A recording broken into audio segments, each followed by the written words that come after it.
eu sou a Débora de Castro da Rocha, advogada e professora nas áreas de Direito Imobiliário e Urbanístico. Hoje nós retornamos aqui com a nossa coluna de Direito Imobiliário e Urbanístico para tratar de um assunto que é extremamente relevante para nós aqui, especialmente quando você trata de incorporação imobiliária, que é o patrimônio de afetação e a segurança jurídica dele decorrente, especialmente para o mercado imobiliário.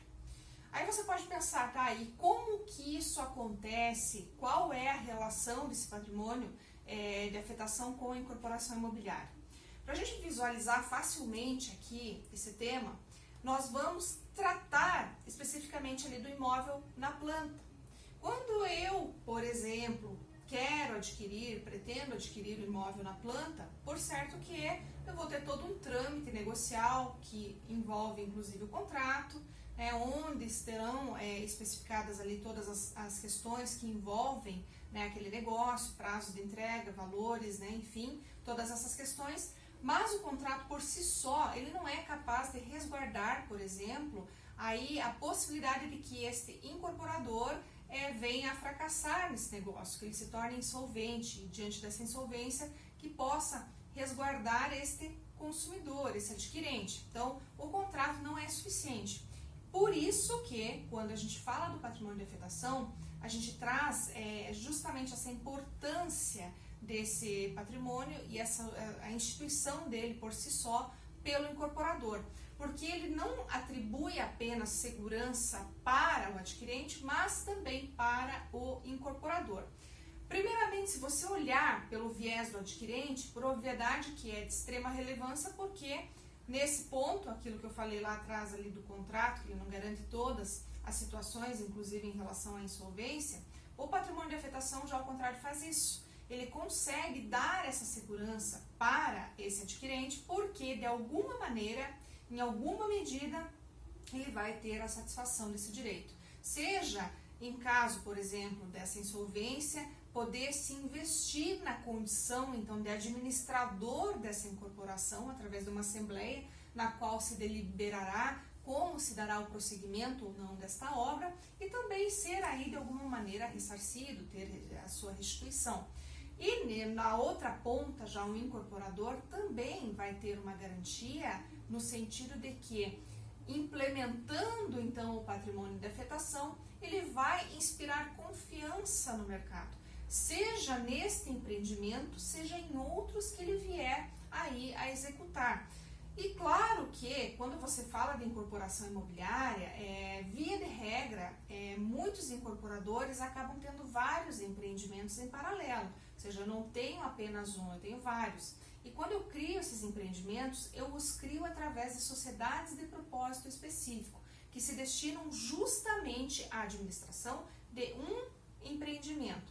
E ao criar essa sociedade, então, eu tenho aí que separar exatamente o que vai ser direcionado em termos de recurso financeiro para este empreendimento.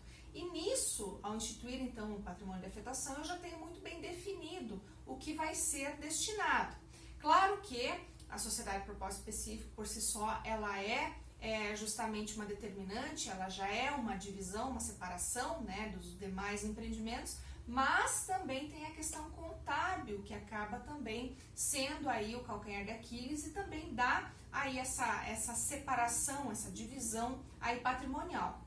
Então, ao instituir o patrimônio de afetação, eu tenho logo que ter uma sociedade específica para essa finalidade e também essa contabilidade separada, o que vai então possibilitar com que lá na frente se evitem pedaladas, se evitem remanejamentos financeiros de valores de um empreendimento para o outro, porque essa contabilidade vai ter que estar redonda. Então, isso dá para nós esta garantia, seja para o consumidor, seja para o incorporador. Vejam que quando a gente fala aqui, nós vamos sempre interpretar as questões de direito, especialmente aqui na nossa área imobiliária e urbanística, pelos dois vieses, porque para nós o que vale é o direito que está envolvido. Então, seja o incorporador, seja o adquirente, nesse caso específico, nós temos que analisar quais serão as garantias, quais serão as repercussões econômicas e positivas que estas partes então sofrerão com a instituição deste importante instituto jurídico aqui na incorporação imobiliária. Então, como a gente está tratando de um negócio que é uma via de mão dupla, eu preciso então ter certeza que aquilo que eu estou entregando ou que eu estou oferecendo será efetivamente aí recebido por aquele que está adquirindo. E do outro lado também, aquele que adquire tem que de alguma sorte ter a certeza de que vai receber, seja executando ao final, ou que esse próprio incorporador execute, ou que este próprio adquirente se invista na condição de administrador da incorporação para poder dar sequência a esse empreendimento. Então, quando a gente fala desse ponto, é algo que chama muita atenção, porque nós não raramente vemos imóveis sendo construídos na planta, e isso para nós interessa, porque sendo construídos na planta nós temos que ter então essa questão sendo muito bem discutida para que todos nós que temos interesse na área saibamos dos nossos direitos, e também para que todos aqueles que se envolvem nessa relação jurídica possam também de alguma maneira ter esta segurança necessária. Vejam que além disso, quando o incorporador ele se investe, ou que quando ele escolhe, opta por instituir o patrimônio de afetação, ele também tem um regime tributário diferenciado. Ele pode optar pelo RET, que acaba também flexibilizando em muito e facilitando em muito aí essa tributação para esse empreendimento. Então são várias situações que envolvem o patrimônio de afetação que são muito positivas para as partes, né? Seja porque eu tenho a certeza ao final de que ou a obra será finalizada, ou efetivamente eu, consumidor, poderei então administrar esse patrimônio e decidir sobre o que vai ser feito sobre ele, e ao mesmo tempo também um incorporador que vai ter aí a garantia de que ao final ele vai ter solidez, ele vai ter se consolidado, ele vai trazer para o mercado essa estabilidade que se procura tanto quando a gente fala aí de construção de imóvel